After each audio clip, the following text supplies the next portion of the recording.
diagnosed with ADHD later in life, actually in college, but I didn't really lean into it until my adult years.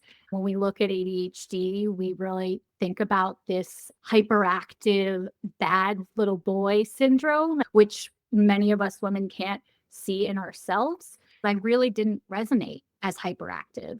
And I didn't realize that's because we're not necessarily always visually hyperactive. A lot of it is more internal. And I ended up working in project management, which was really hard for me. I felt like I was just constantly running on empty. I got laid off several times in my career.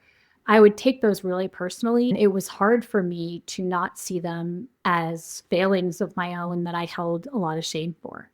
As I've gotten older and I've been in this journey to becoming a counselor, and I started learning more about myself, I started reading a lot more books and talking to more women and other adults who have been diagnosed late in life with ADHD.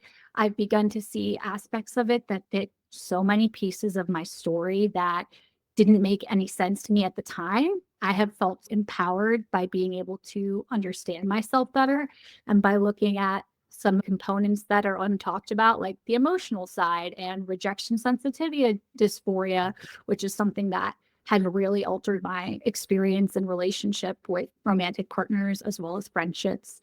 Work-life balance is just not something that we were taught to value. I know that I need more time to process.